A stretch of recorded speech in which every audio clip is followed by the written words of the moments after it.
Deus é muito bom, amém? Irmãos, abra comigo a palavra do Senhor, Evangelho segundo escreveu Mateus, capítulo 13, versículo 24. Evangelho segundo escreveu Mateus, capítulo 13, versículo 24. Amém? Enquanto você acha, hoje nós vamos meditar um pouco na palavra e vamos fazer da mensagem de hoje quase que um estudo bíblico, um aprendizado. E aquilo que nós vamos aprender, nos debruçar sobre o conhecimento, tem a ver com algumas conversas que a gente vinha tendo nesse início de ano.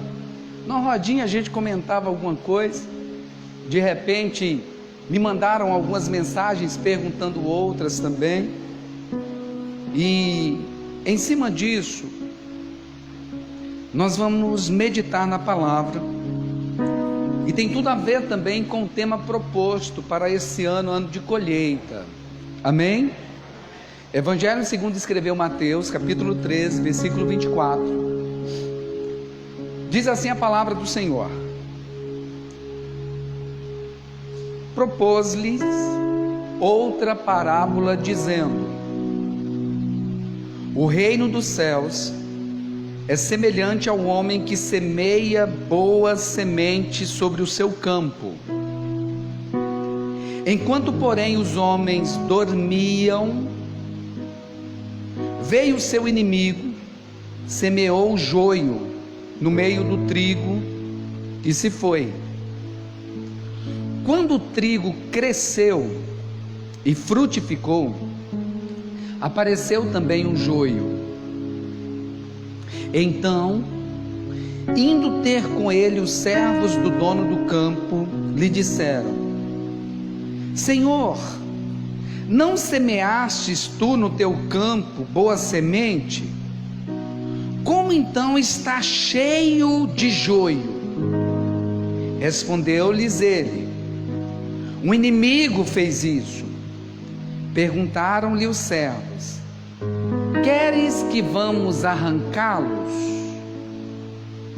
Ele, porém, lhes disse: não, para que ao colher o joio, não arranqueis também o trigo com ele.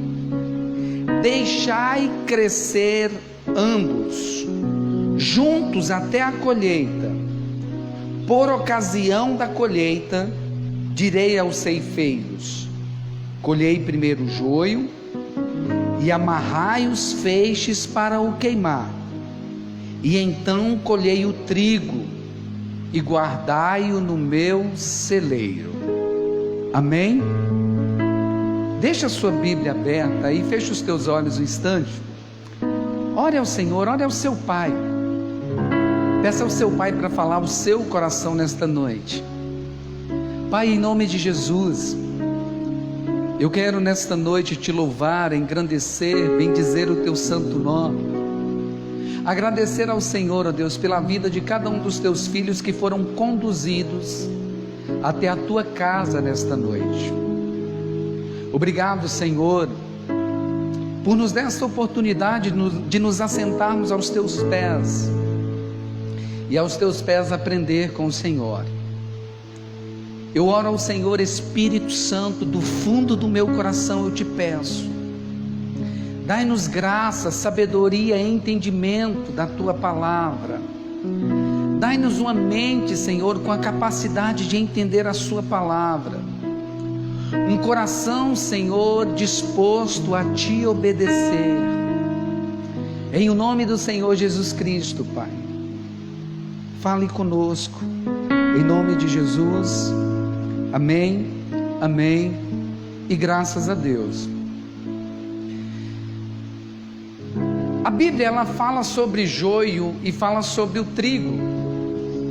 A Bíblia, ela também fala sobre ovelhas e também fala sobre bodes. A Bíblia, ela fala de peixes que naquele dia, que o reino dos céus também é semelhante ao homem que lança a tua rede, e naquele dia o Senhor vai separar os peixes bons dos peixes maus. Então a Bíblia fala de dois tipos de pessoas, de dois tipos de pensamentos, de dois tipos de mentes. É importante nós entendermos que Deus, ele fez tudo perfeito, e Satanás, ele é sempre imitador das coisas de Deus. Satanás, ele é o que? Imitador, só que com um propósito diferente do propósito de Deus. Que o propósito de Deus é edificar, o propósito de Deus é abençoar, o propósito de Deus é trazer vida.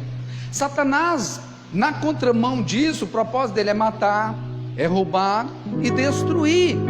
E ele usa de artimanhas, de meios, de métodos, inclusive imitando as coisas de Deus. Uma Laodiceia, Deus abençoe. Inclusive imitando as coisas de Deus. Então nós vemos aqui o trigo representa aquilo que é de Deus, o joio representa aquilo que é do inimigo, aquilo que parece trigo, mas na sua essência não é. Aquilo que parece com o trigo tem o propósito de dar vida. O trigo, quando ele é amassado, ele produz o pão. Em contrapartida, o joio, quando ele é amassado, ele produz veneno. É algo que é muito parecido.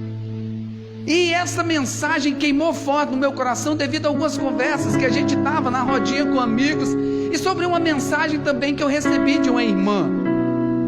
E é interessante que quando chega final de ano e esses tempos, a gente de vez em quando vê uns áudiozinhos, uns videozinhos, umas mensagens que bomba. Outro dia, na virada do ano, estava perto do Natal, um irmão mandou uma mensagem para mim de um áudiozinho que ele havia recebido, e louvado seja Deus por ele mandar para mim. Ele mandou para mim perguntando: pastor, o que o senhor acha disso? E nessa mensagem basicamente falava de um homem de Deus, que subiu ao monte, e lá teve uma grande revelação, e nesta revelação ele viu que ia passar na noite do dia 24 o anjo da morte, ia passar, ia destruir muitas vidas, e quem tem ouvidos ouça, e aquela coisa toda. E ele me perguntou: pastor, o que o senhor acha disso? E eu falei: é bom que você me perguntou, se você me perguntou, então você vai me conhecer um pouquinho mais. A maior besteira do mundo. Reúna-se em sua casa com seus familiares, aproveite essa noite para celebrar o nascimento de Cristo, por mais que não tenha sido necessariamente nesse dia, mas é um dia em que nós cristãos celebramos a vinda do Deus Todo-Poderoso a esta terra em forma de homem. Então aproveite esse momento e ore, celebrando, e peça ao Senhor que Jesus Cristo possa nascer em nossos corações todos os dias. No outro ano veio uma outra mensagem, e a mensagem era: eu estava não sei aonde, e Deus me mostrou, ai, não desça para a praia. Alguém lembra dessa? Um ano atrás, não desça para a praia. Chegam umas pérolas dessa. E o camarada disse, e que eu estava orando, e Deus me mostrou, e Deus me revelou uma grande onda. Ele deve ter assistido aquele filme do tsunami. Aí é uma grande onda que vinha, e quem desceu para a praia não tinha para onde correr, e morreu todo. Irmão, preste atenção no que Deus está dizendo: não vá para a praia. Aí me perguntaram também: o que você acha, pastor? Perguntam para mim: o que você acha? Falei: esse camarada, ele é desviado, ele está quebrado, morto de vontade de descer para a praia, dar uma salgadinha, só que não está podendo agora, e além de não ir, fica botando medo nos outros para não ir. Vai desse irmão, não teve onda nenhuma, os irmãos foi disse: ó, vai, mas se você for antes da virada, você volta antes da virada, para a gente passar a virada de ano na casa do Senhor, na presença do Senhor. E agora, louvado seja Deus por essa mensagem que me foi enviada, que são questionamentos, são perguntas. Até mesmo antes de passar para frente, vem pergunta: o seu pastor, aquele que instrui. Eu me sinto honrado quando me mandam perguntas assim, do que eu acho. E essa agora me mandou a respeito desse momento que nós estamos vivendo e a vacina que está chegando.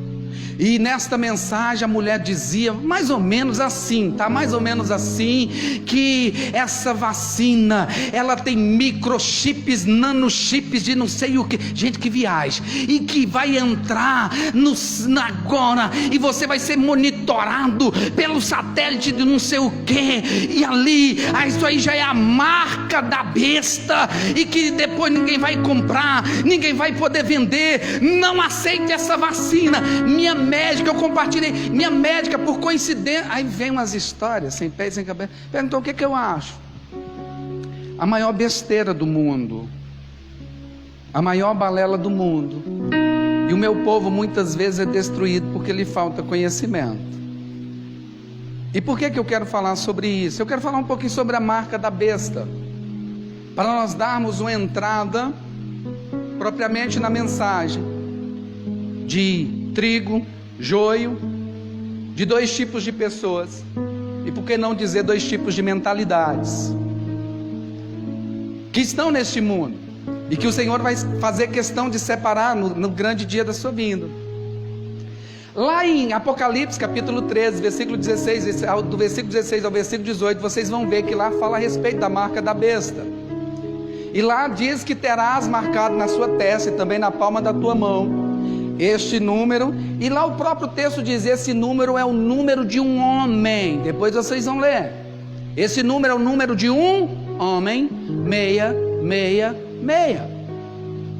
E eu quero já falar para vocês que quem inventou, quem criou essa marca, que deve estar na cabeça e deve estar na mão, não foi o diabo.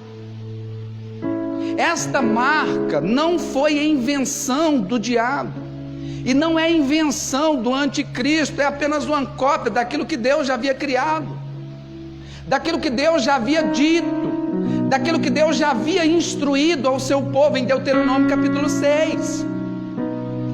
A marca da besta, o que é, irmãos? A marca da besta é o que?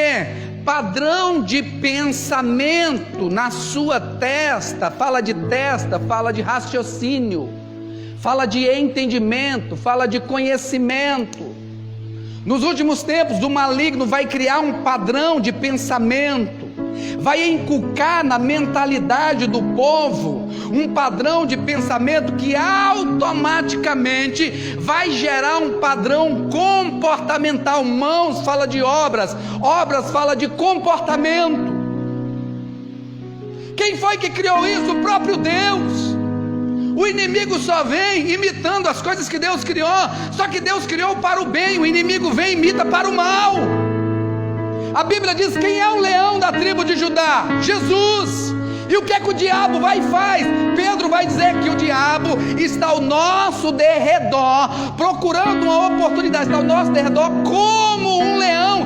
Ele se faz de leão, ele imita o leão da tribo de Judá, que é Jesus, está ao nosso lado para guardar, para proteger, para livrar, para abençoar. Mas o diabo vem como um leão, tentando imitá-lo, para matar, roubar e destruir. Deuteronômio capítulo 6, o Senhor deixou escrito, ao falar sobre as suas leis, ele diz assim: e terás amarrado na sua testa e na palma das tuas mãos as minhas leis. Deuteronômio capítulo 6, vocês vão ler em casa. O que é que Deus estava dizendo? Na minha palavra medita de dia e de noite, rumina, ao levantar, ao andar, ao trabalhar e ao deitar. Na minha lei, nela você deve meditar, você deve ocupar a sua mente, você deve ocupar os seus pensamentos com tudo que é bom, tudo que é agradável, tudo que é perfeito, tudo que edifica. Se há algum valor nisso pensai. Porque se nós enchermos a nossa mente com os princípios estabelecidos por Deus, automaticamente, de uma forma muito natural, vai se tornar em obras padrão comportamental. E quando o Senhor nos instrui a isso, é porque Ele quer, irmãos, que a cada dia sejamos mais parecidos com o Senhor, mais parecidos com eles, porque desde o início nós somos criados à sua imagem e à sua semelhança. Então quem é o trigo? O trigo são aqueles que pensam na palavra de Deus. O trigo, quem são? Aqueles que meditam na palavra de Deus, que ocupam a sua mente com aquilo que é santo, com aquilo que é agradável, com aquilo que glorifica a Deus. Em contrapartida, o joio não enche de nada, só das coisas deste mundo. Parece crente, mas não é crente. Parece trigo, mas não é trigo. Na hora que aperta, na hora que vem a aflição, não sai vida, só sai morte. Não sai louvor e adoração, só sai murmuração e reclamação. Padrão de pensamento. O interessante dessa parábola é muito importante, que a Bíblia vai dizer que nos últimos dias, na vinda do Senhor, vai ser desse jeito. O campo simboliza o mundo, não está dizendo que é a igreja. O campo simboliza o mundo, e no mundo existe trigo e no mundo existe joio. E o Senhor diz na sua palavra, é o Senhor quem está dizendo que tanto trigo como o joio cresceram. Tanto o trigo como o joio precisa crescer. Fala para o irmão, trigo, se você é trigo, você precisa crescer. Porque o joio está crescendo. O joio está crescendo e produzindo seus frutos. Frutos de morte, frutos de destruição, frutos de desgraça, frutos que desonram ao Senhor. Quando isso surgiu, irmãos, é importante a gente entender isso. Quando isso surgiu, essas duas linhas de pensamentos, quando isso surgiu? Lá no início. Vamos lá para Gênesis? Quem está comigo, diga amém. Quem está entendendo, diga glória a Deus. Quando foi que isso surgiu? Lá no início, irmãos. Não é de hoje. Não é de hoje. Deixa aberto aí Gênesis capítulo 4.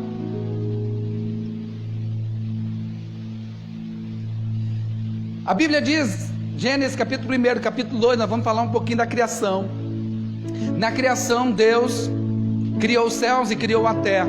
Depois de tudo criado, depois de tudo formado, Deus vai lá e planta um jardim. Depois de um jardim plantado, Ele faz o homem à sua imagem e à sua semelhança. Deus fez o homem o quê? Deus fez o homem o quê? Com o caráter de Deus, com os atributos morais de Deus, capacidade de ser bom. E Deus dá um propósito ao homem: cultivar e guardar a terra. Fala comigo, cultivar e guardar o jardim. Cultivar e guardar o jardim. Deus criou o homem para o louvor da sua glória e para estar em sua presença por toda a eternidade. Isso é princípio básico. Fala comigo, Deus me criou para o louvor da sua glória e para estar em sua presença por toda a eternidade. Estando na presença de Deus, irmãos, nós somos guardados, nós somos protegidos. Estando na presença de Deus, hoje nós somos renovados de glória em glória, e somos transformados de glória em glória, e esse é o plano e o propósito de Deus para as nossas vidas, até que cheguemos à estatura de varão perfeito como Cristo, a maturidade. Esse é o plano de Deus, restaurar a imagem e semelhança que outrora nós fomos criados. Então o homem fora criado para o louvor da glória de Deus, para a adoração a Deus. E guarde isso: quando é que eu adoro a Deus? Eu adoro a Deus não quando eu abro a minha boca e glorifico o seu nome. A verdadeira adoração não está em expressar através de cântico. A verdadeira adoração é demonstrado na obediência. Quem tem ouvidos, ouça, obedeça, coloque em prática. Então o homem na presença de Deus, vivendo para o louvor da sua glória, ele obedece a Deus e está na presença de Deus, guardado, protegido, sendo transformado a cada dia. Então vem o inimigo e quer o quê? Destruir aquilo que Deus criou para o louvor da sua glória. O inimigo quer te destruir. O inimigo quer acabar com a minha vida e acabar com a sua vida. O inimigo quer acabar com a sua casa, quer acabar com a sua família, a família que Deus te deu e abençoou. Então como que ele vai fazer? Eu preciso tirá-lo da sua presença.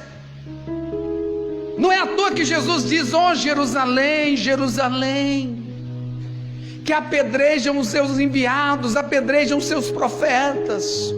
Como eu queria vos ajuntar, como a galinha ajunta os seus pintinhos. Eu queria que vocês estivessem pertinho de mim. Eu queria que vocês estivessem guardados, protegidos à sombra de minhas asas. Mas vocês não quiseram. Preferiram ouvir a voz do inimigo. Qual a única forma, irmãos, do inimigo nos tirar da presença de Deus? Nos levando a pecar, porque o pecado nos faz separação entre nós e Deus. Então o que ele diz? Eu preciso destruir aquilo que foi criado para estar na presença de Deus, não vou permitir que esteja. Aquilo que foi criado para o louvor da glória de Deus, eu vou fazer que seja para a vergonha da glória de Deus. Aquilo que foi criado para exaltação, para glorificação, foi a coroa da glória de Deus, eu vou tirar dele a dignidade, a honra, e vou levar ele para o pó. E como que ele faz isso? Enganando Eva, que posteriormente, depois de comer, oferece para o marido, Adão.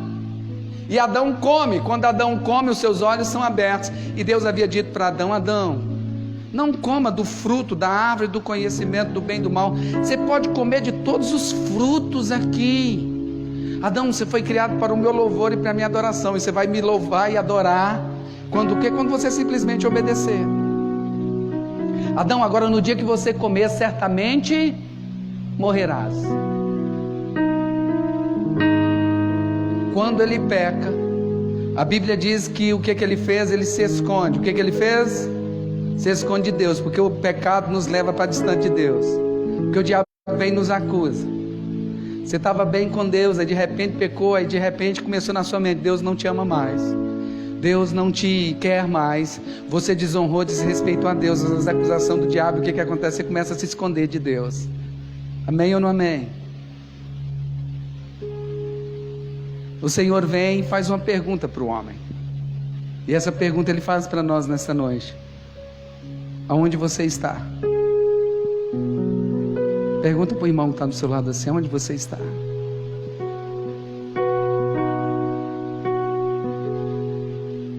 Aonde você está? A pergunta de Deus naquele momento era: Adão, aonde você está que não está na minha presença? O seu lugar é aqui comigo.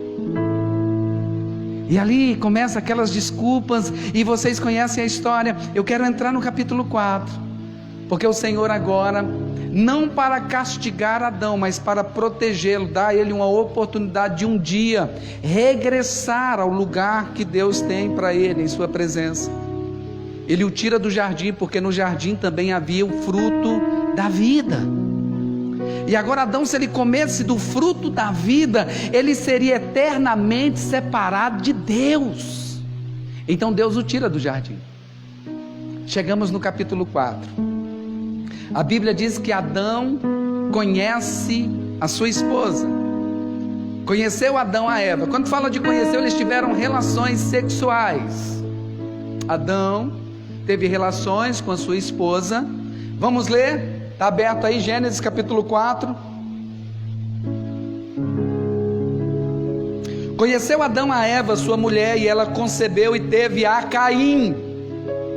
Então disse: adquiri um homem, um varão, com o auxílio do Senhor. Tornou a dar à luz e teve a Abel, seu irmão. Abel foi pastor de ovelhas, e Caim foi lavrador da terra. Para um pouquinho aí. Então agora nós vemos Adão distante da presença de Deus, gerando filhos. E agora, distante da presença de Deus, ele gera filhos com duas capacidades: capacidades de serem a imagem e semelhança de Deus, guardarem os princípios e os valores, ou de repente terem potencializado a sua natureza terrena.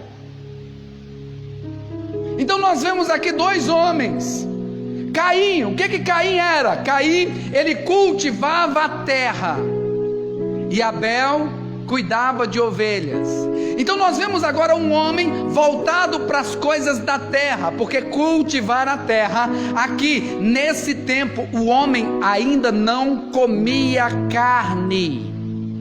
A carne foi liberada para o cardápio depois de Noé. Caim cuidava do campo porque ele queria usufruir do campo, ele queria desfrutar do campo. Ele era um homem da terra, preocupado com as coisas da terra, preocupado com as coisas deste mundo, sem dar muita consideração para as coisas eternas, para as coisas espirituais. Por outro lado, Abel não. A Bíblia diz que Abel foi pastor de ovelhas. Por que Abel foi pastor de ovelhas? Porque, sem sombra de dúvidas, assim como Caim, também ouviu do seu pai ensinamentos e princípios, que um dia disse: olha filho, olha, Deus me fez e me colocou no jardim, mas eu pequei, eu falhei, e ele disse que se eu pecasse eu morreria, mas a sua misericórdia foi tão grande, o seu favor foi tão grande, que naquele dia, um animal inocente, o sangue dele foi derramado em meu lugar, para que eu tivesse vida e pudesse ter a oportunidade de ser pai de vocês hoje. Estou aqui vivendo fora do jardim por culpa minha, mas Deus é bom e continua sendo bom. Diga glória a Deus. Então Abel tinha uma mentalidade de que: eu sou um homem sujeito a falhas, então no dia que eu errar, já tem preparado um cordeiro, e esse cordeiro vai ser usado para cobrir a nossa nudez, a sua pele para vestir, porque Deus criou do cordeiro vestes. Através de Jesus Ele nos dá vestes de louvor, vestes de adoração, vestes de intimidade, comunhão, vestes que resplandecem como a luz, aleluia. E o seu sangue será aspergido e oferecido ao Senhor, e a sua carne oferecida em louvor e adoração a Deus. Diga glória a Deus. Então nós vemos dois filhos com duas mentalidades: uma mentalidade do céu, outro com a mentalidade simplesmente da terra. E isso é demonstrado quando os dois de repente vão adorar ao Senhor. Engraçado que os dois vão adorar ao Senhor. Vamos continuar a leitura? Como é que eles vão? Ao cabo de dias trouxe Caim do fruto da terra uma oferta ao Senhor. Abel também trouxe dos primogênitos das suas ovelhas e da gordura delas. O camarada que é voltado para este mundo, irmãos, às vezes ele quer até cumprir tabela. Ele até vai na casa de Deus, ele até vai naquele momento de prestar o culto a Deus, mas ele não se prepara antes. A Bíblia diz que Caim pegou do fruto da terra e levou. Abel não. Abel houve todo um preparo, Abel houve toda uma preocupação, uma vez que ele estava indo adorar ao único e verdadeiro Deus, Criador dos céus e da terra, digno de todo louvor, digno de toda adoração, que quando decide abençoar os seus, abençoa sem medidas, de uma forma tal, que não existe palavras, que abre as janelas dos céus e derrama bênçãos sem medidas. Então Abel tinha esse entendimento: se Deus faz tudo isso por mim, eu tenho que fazer o meu melhor para Ele. Caim não, Caim era da terra. Vai lá, vou lá cumprir tabela, vou lá cultuar, vou lá no culto. Na verdade não ia cultuar, vou lá no culto. Como disse o Highlander, há uma grande diferença entre vir ao culto e participar do culto verdadeiramente, entre vir ao culto e cultuar ao Senhor. Tem pessoas que vêm aqui, mas não conseguem desligar, irmão. Tem pessoas que vêm aqui, mas a mente dele está lá fora, já está olhando para o relógio para ver que hora que vai terminar o culto. Tem pessoas que vêm para aqui e estão com a mente lá fora, estão com a mente nos negócios, não conseguem descansar, não conseguem entender que Deus dá aos seus amados enquanto dormem, enquanto descansam nele. Quem descansa no Senhor experimentará da parte dele a provisão, o cuidado dele, a saída, a proteção. Tem gente que vem para o culto, mas a mente dele, ele está tão ocupada com as coisas deste mundo, que ele vem de qualquer maneira, ele vem de qualquer jeito e acha que está bom. E acha que está legal. Agora não, quem tem uma mentalidade de céu não, ele parou tudo. Tem tanto cuidado que ele entra, ele até desliga o celular. Agora é papai do céu falando comigo e nada mais. Eu vim cultuar, eu vim adorar, eu vim exaltar a Ele. Aí o que é que o Senhor faz? Aquilo que nós temos aprendido, irmãos, isso é uma palavra de ensino para todos nós. A Bíblia diz: atentou o Senhor para Abel e para a sua oferta. Atentou o Senhor para Abel e para a sua oferta, mas para Caim e para a sua oferta não atentou. Versículo 5. Nem todo culto agrada a Deus, irmão. Nem todo culto Deus recebe.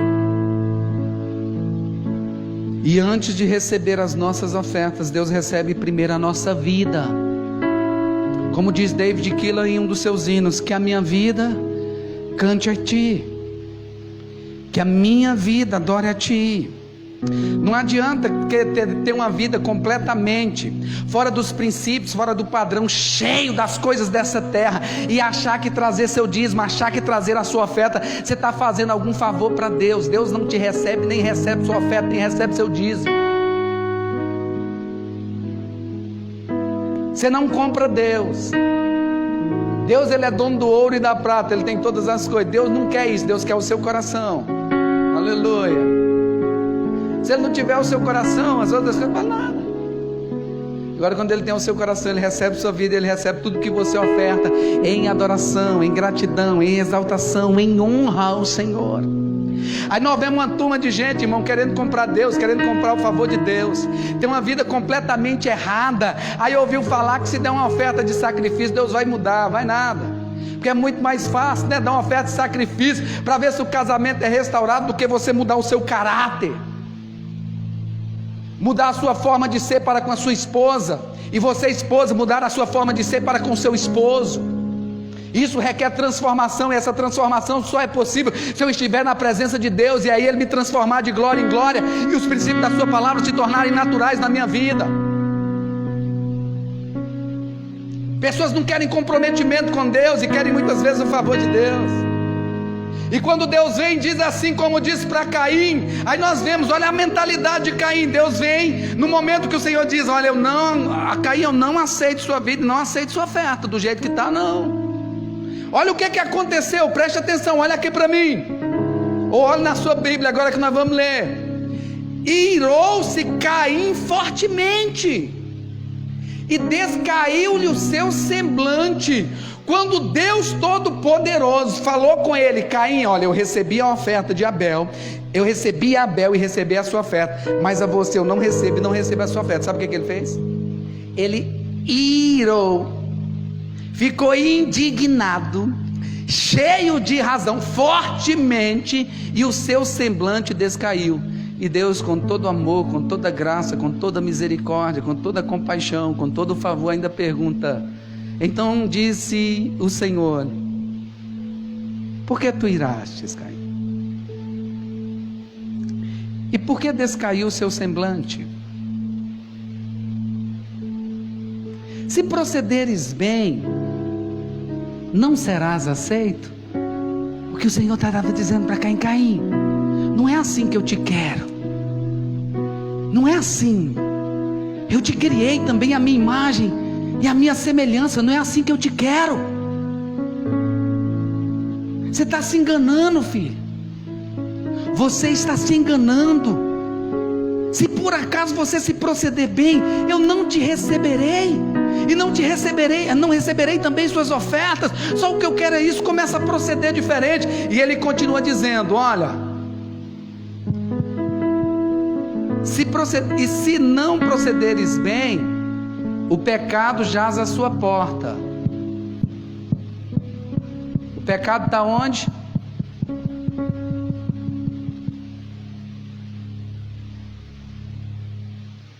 Querendo conquistar-te, mas sobre ele deves dominar.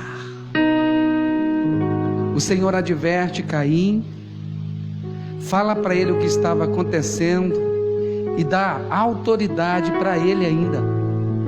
Caim, olha, por que você mudou o semblante?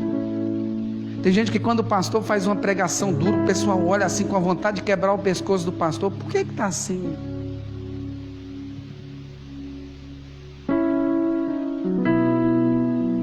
Por que você mudou seu semblante?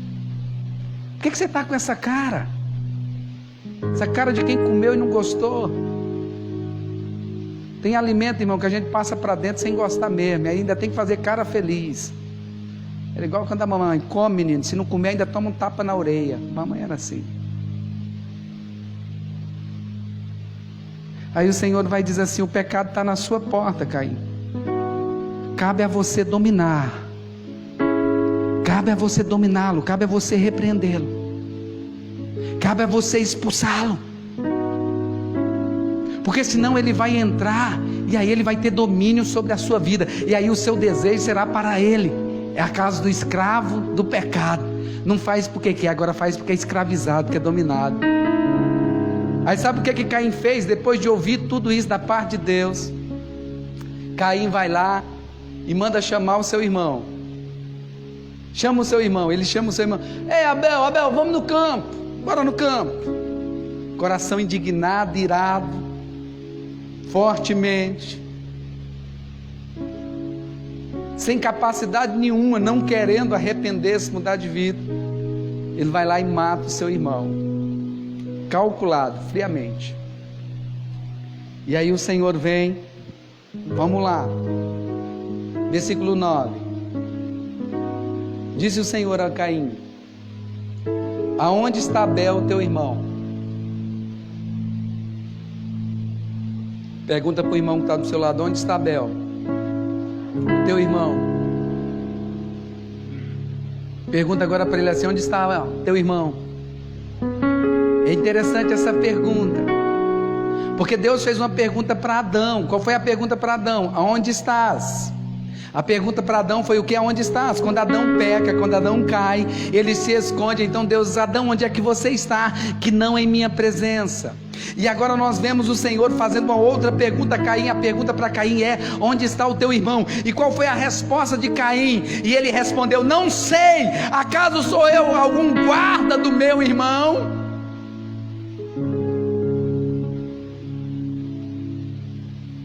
Em que se resume, irmãos, em que se resume todos os mandamentos? Essa pergunta ela é muito interessante. Em que se resume todos os mandamentos? Todos os mandamentos, 10 mandamentos se resumem em 2.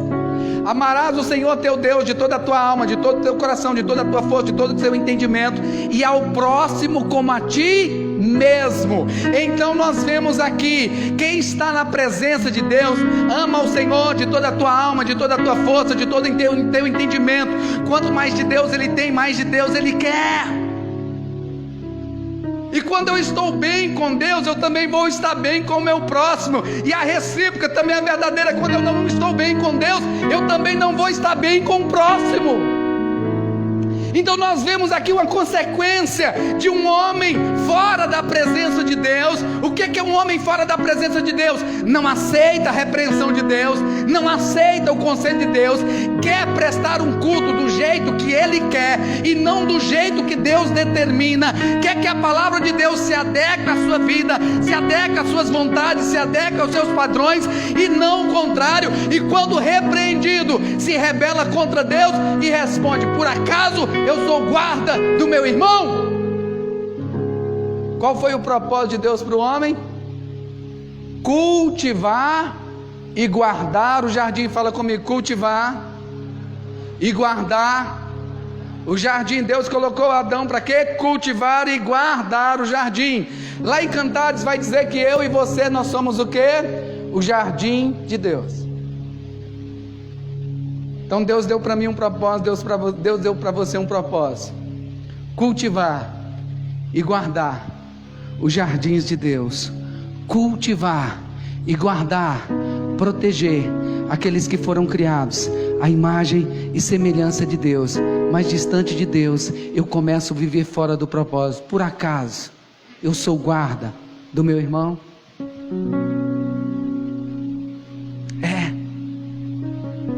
É para ser. Mas quem não se relaciona com Deus, muito menos vai viver o propósito. A indiferença. O camarada havia acabado de matar e Deus era sabedor. O sangue dele clama da terra por mim.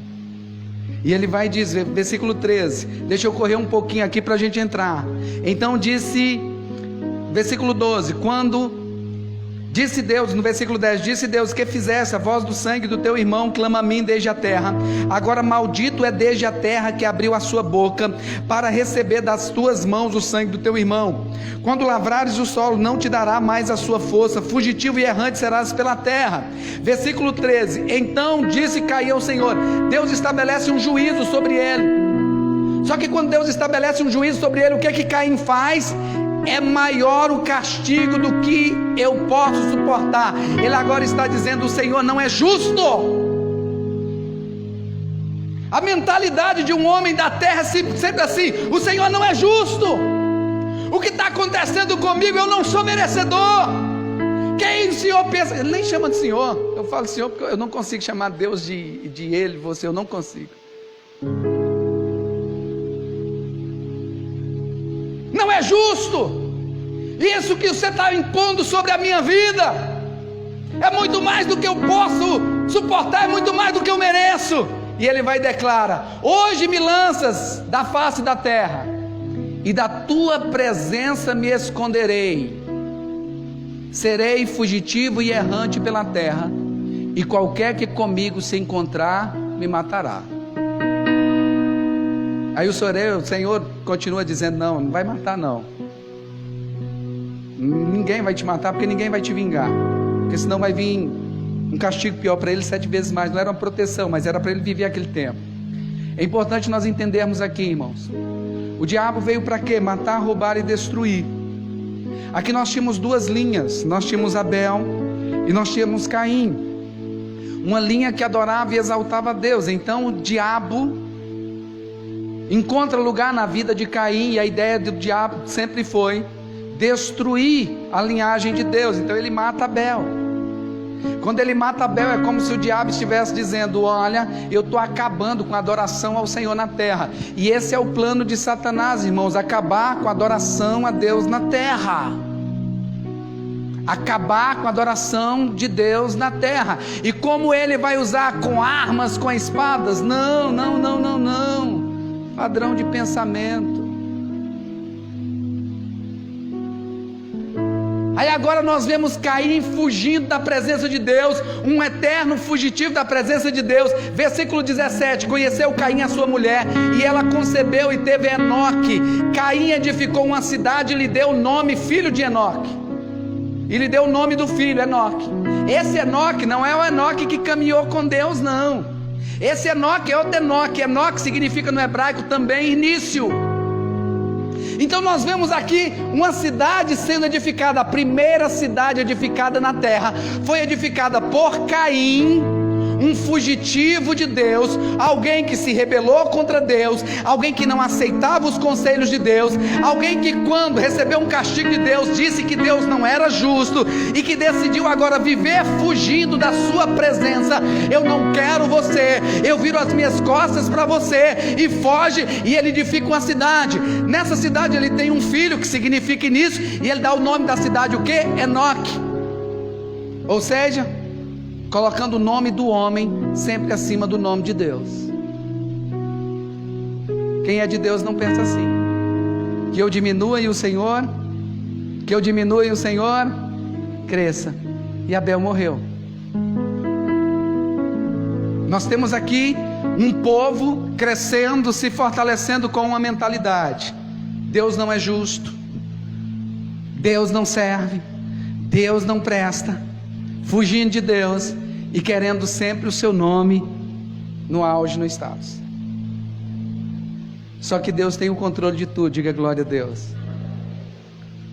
Tornou Adão a conhecer sua mulher, e ela teve um filho, a quem pôs o nome Sete. Fala comigo, Sete.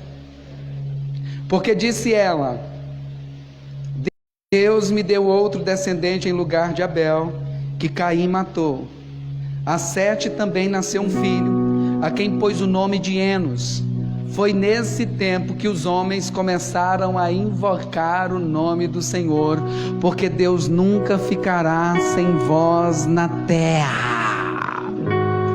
Então Abel morreu, mas agora veio Sete. Sete teve Enos, e eles restauraram o culto a Deus, invocando o nome do Senhor, exaltando o nome do Senhor. Agora nós temos 2 povos, um povo que é descendência de Caim, com a mentalidade de revoltado contra Deus, com a mentalidade de alguém que não aceita o direcionamento de Deus, os conselhos de Deus, não aceita os seus estatutos, não aceita a sua palavra. Essa é a mentalidade daqueles que são descendentes de Caim. Agora nós temos do outro lado os que são descendentes de Sete, aqueles que invocam o nome do Senhor, aqueles que fazem compreensão da sua palavra, aqueles que guardam na sua mente, no seu coração e na sua mão a sua palavra, nela medita de dia e de noite, para fazer tudo conforme está escrito. Tudo que impõe as suas mãos prosperará, porque o Senhor é com eles. Aqueles que amam ao Senhor acima de todas as coisas e procuram fazer a sua vontade, cultivar,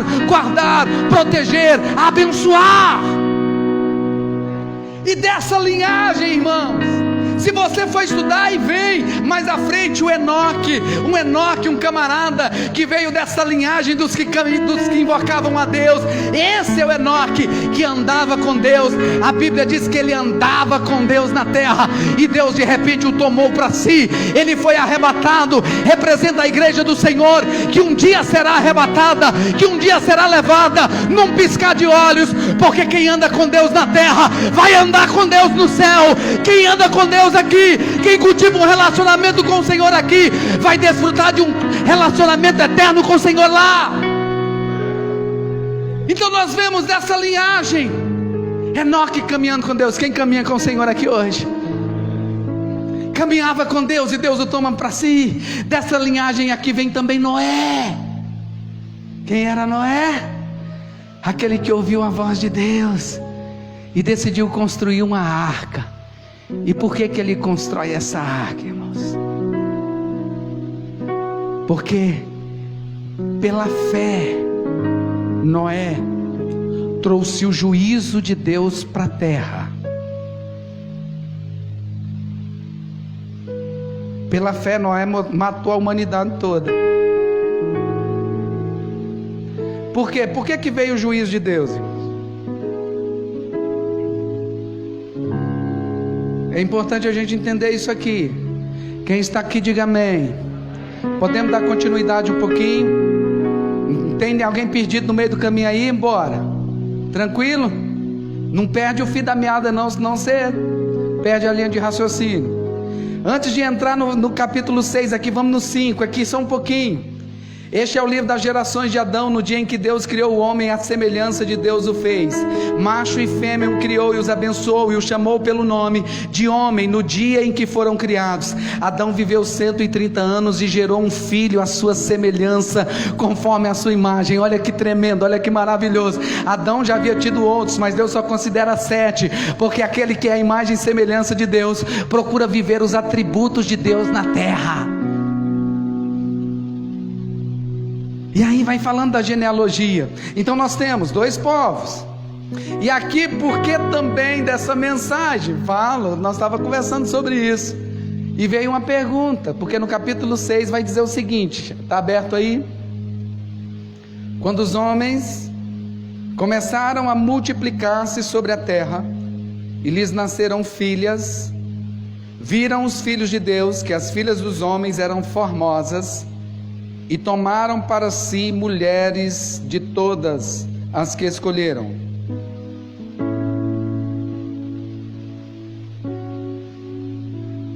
Quem eram os filhos dos homens e quem eram os filhos de Deus?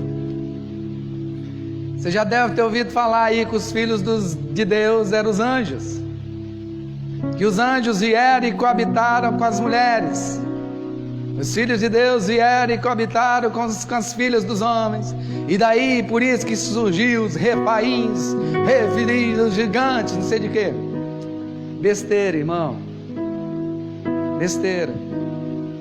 Isso faz parte de uma outra cultura. A cultura grega, que fala de Zeus, que veio, se relacionou com a mulher e teve filho, aquela coisa toda. Se acreditarmos nisso, vamos acreditar que na verdade Deus teve um relacionamento sexual com Maria. Foge disso, irmão. Quem eram os filhos de Deus e quem eram os filhos dos homens? Os filhos de Deus, vem o capítulo 5, eram aqueles que foram criados à imagem e semelhança de Deus. Quem é que é criado? Aqueles que vivem segundo os princípios da palavra de Deus. Os filhos dos homens quem são? Os filhos de Caim, os filhos dos homens dessa terra. O juízo de Deus veio, sabe por quê? E aqui a gente entende. Os filhos de Deus, homens de Deus, tem homens de Deus e mulheres de Deus aqui. Eles começaram a olhar para as filhas dos homens, e eles viram que as mulheres eram bonitas. Eles viram que as mulheres eram atraentes. Espírito de sensualidade, sexualidade, estava o bicho pegando. Então, quando eles viram esses homens de Deus, da descendência de Sete, de Enos, homens de Deus, quando viram, ficaram observando, ficaram olhando. Cuidado com seus olhos.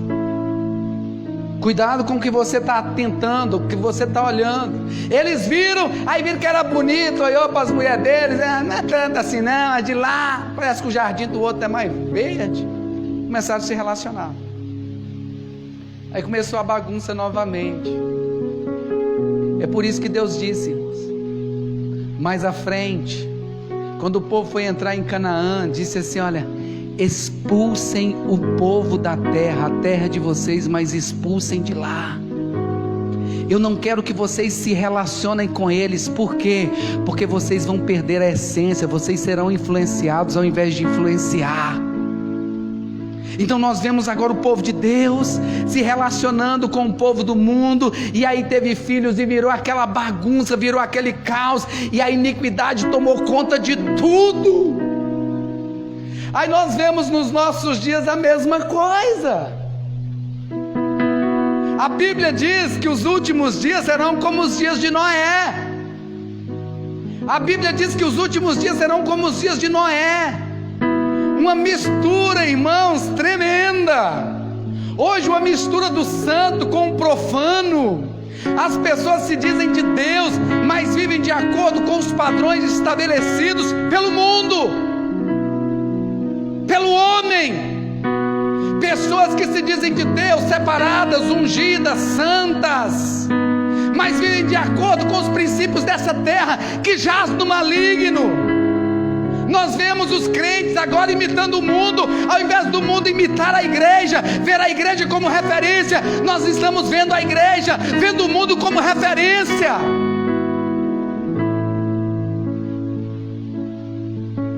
Espírito de sensualidade entrando no meio das igrejas. Os crentes vivendo uma promiscuidade, num pecado terrível. Não estou pregando para ir, estou pregando para crente nessa noite. Quem é do mundo já está morto mesmo. É o joio, está morto mesmo. Agora quem é trigo, se diz trigo. Aí nós vemos os filhos de Deus, que Deus levanta, que Deus separa, se relacionando, vivendo de acordo agora com os princípios do mundo, trocando a palavra de Deus por outras mensagens que não é a palavra de Deus. Não é bem assim, não é bem assado. Passarão os céus e a terra, irmão, mas a palavra de Deus não passará. A palavra de Deus permanecerá. O grande problema, sabe o que tem acontecido? É que Satanás tem colocado um padrão de pensamento nos filhos de Deus. Por quê? Porque os filhos de Deus têm tempo para tudo, têm ocupado a mente com tudo, menos ocupado a mente com a palavra de Deus. Você começa às vezes a discutir com alguns crentes que é melhor você sair de perto. O camarada quer discutir filosofia, nada contra a filosofia. O camarada quer discutir sobre tudo, mas não sabe nada de palavra de Deus. Ele pauta a sua vida de princípios mundanos, de princípios de homens falidos. Já não tem mais na sua mente, no seu coração, as verdades, já não é mais uma verdade. Será que é? Aí nós vemos hoje pregadores, até pregadores, irmãos, levantando, dizendo que a Bíblia precisa ser atualizada. Sai de reto, Satanás. Isso é um engano do diabo. É o que ele está colocando na mente de muitos. Aí nós vemos, irmão, não tem mais diferença nenhuma de crente para quem é do mundo. Os camaradas vivem de todo jeito. Os jovens aí, amaziados. Tem essa palavra, não tem? Não sei se é lá do Ceará ou se é daqui. Vivendo casado, vivendo vida de relação antes do casamento. E dizem de Deus. E levanta a mão e adora. E acha que Deus está recebendo. Não se engane, você está sendo iludido por Satanás. Você está sendo iludido pelo diabo, você está sendo iludido pelo Deus desse século, você está tendo na sua mente a marca da besta. O grande problema dessa, quando a gente lê, é que a gente não entende, não amadurece, não cresce. Jesus disse, olha, que o joio e o trigo crescendo. Irmãos, o joio está crescendo aí, a mentalidade mundana está crescendo de tal maneira que a gente nem percebe. Cada filme que você assiste está ali, ó, sendo plantado as coisas do mundo. Novela nem se fala. Nos desenhos infantis, a mentalidade mundana. Menininha com menininha, menininho com menininho se relacionando, já até em desenhos. Um povo distanciado de Deus, fugindo de Deus, que não quer nada com Deus. E vemos os crentes aí, e eles estão se fortalecendo. Vemos aqui na Argentina outro dia, foi aprovada aqui do nosso lado agora a lei do aborto. Está garantido por justiça. Você tem direito, mulher, seu corpo, suas regras. A Bíblia diz, irmão, que esse corpo aqui não é meu, esse corpo aí não é seu. Por acaso não sabeis vós que sois santuário do Espírito Santo de Deus, que vocês não pertencem a vós mesmos, mas fostes comprado, e não foi com ouro nem prata, foi com sangue precioso de Cristo. O seu corpo não é seu, pertence ao Senhor.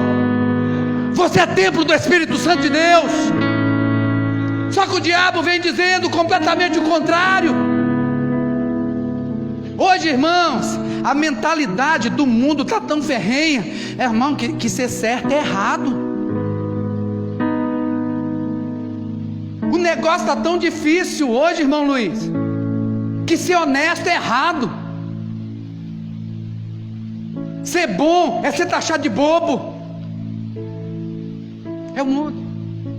E do mundo a gente espera disso para pior, irmão. Vai acontecer isso mesmo. Mas a igreja, onde é que está? O joio está crescendo. O joio está crescendo, irmãos. Os seus fundamentos sendo estabelecidos aí. E Jesus disse que isso ia acontecer mesmo. Mas Ele disse também que a igreja iria crescer. E em nome de Jesus, que eu e você façamos parte dessa igreja que cresce, dessa igreja que amadurece, dessa igreja que não se deixa conformar. E aqui eu volto a dizer porque que é padrão de pensamento. Não é à toa que Paulo vem dizendo: não vos conformeis com este século. Não se deixem amoldar, não se deixem conformar por este mundo, por essa mentalidade demoníaca. Você é cidadão do céu, passando um tempo aqui. Mas transformai-vos pela renovação do vosso entendimento, para que experimenteis qual seja a boa, agradável e perfeita vontade de Deus. A quem nós pertencemos, irmãos? Quem nós somos? Joio ou trigo? A gente vê algumas redes sociais de crente aí, irmão. Sinceridade, está me dando vontade de excluir um bocado de crente da minha página. Tem uns que eu tenho vergonha. Dá vergonha. Vergonha. E deixa eu falar, sabe o que Paulo disse a respeito desses? Vocês estão maduros o suficiente para ouvir Bíblia? Só que a galerinha aí muito não quer ser Bíblia, não quer Bíblia, quer só um oba-oba.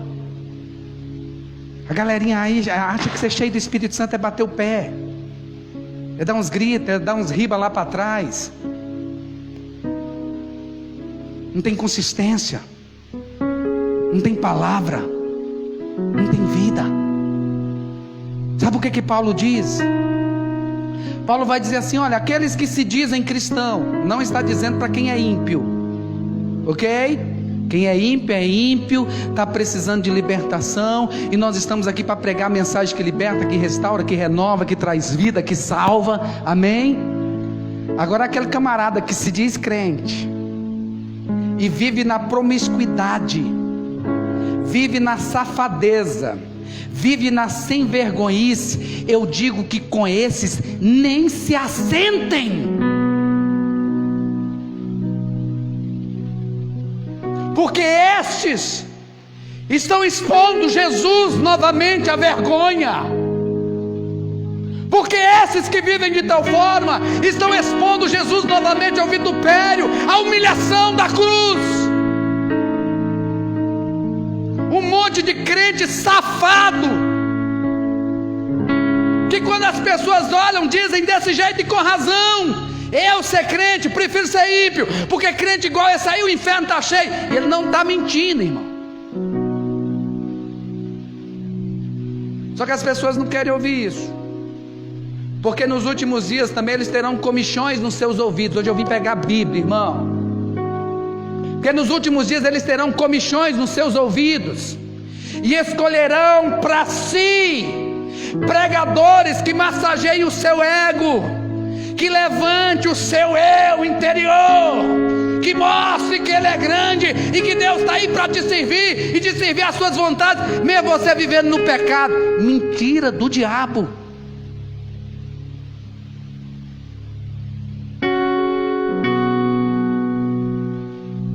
Os últimos dias serão como os dias de Noé, irmão. Os camaradas se misturou, os camaradas completamente misturados, misturando o santo com o profano, achando que estava beleza. Aí Deus diz assim: não, vou estabelecer um juízo, eu vou fazer de novo. Só que aí, irmãos, essa próxima vinda do Senhor vai ser para levar, vai ser a grande colheita. A pergunta para mim e para você é: sinceridade, eu sou joio ou eu sou trigo? Quem faz a minha cabeça? Isso aqui ou o mundo? Ou este século?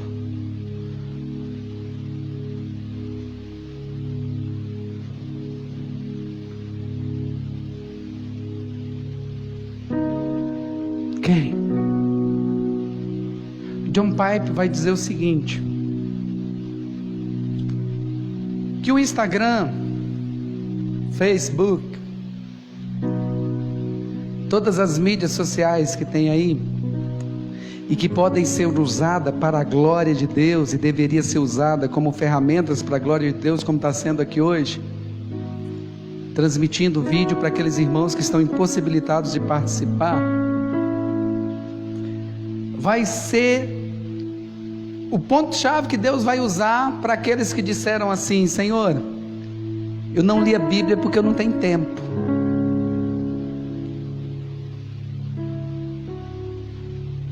Como é que Deus vai formar a minha mente, irmão, se eu não leio Bíblia? Como é que eu vou ter um padrão de cidadão do céu vivendo nesta terra, se eu não leio acerca dos estatutos que dirigem a minha vida, que devem dirigir a minha vida? Aí nós vemos muitos cristãos, que se dizem cristãos, fracos, apáticos, por que não dizer até mesmo mortos, se enganando.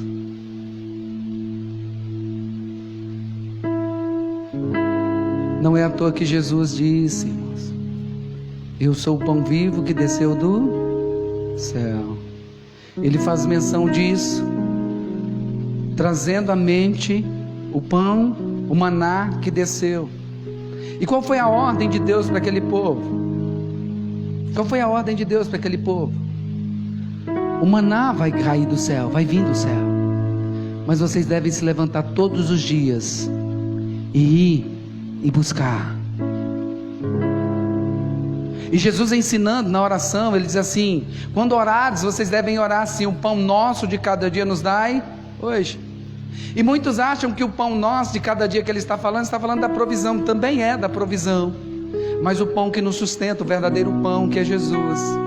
E esse pão, irmão, sou eu que devo buscar todo dia, não é só no domingo.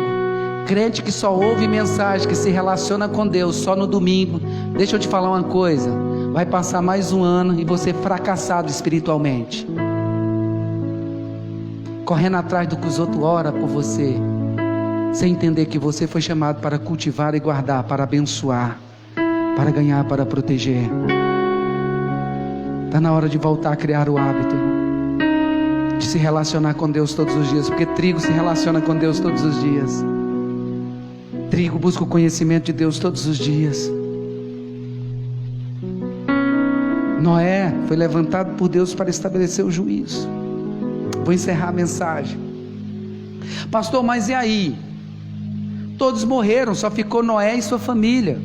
Não falei sobre isso hoje de manhã. Caim morreu.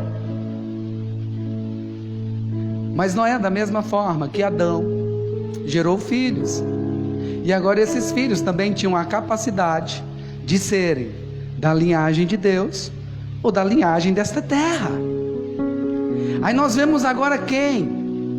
Um dos filhos de Noé, a Bíblia diz que depois que eles saem da arca, passa um tempo, Noé planta uma vinha, ele se embebeda. E quando ele se embebeda, ele fica nu dentro da tenda. Aí vem Cão, olha o nome do camarada, Cão.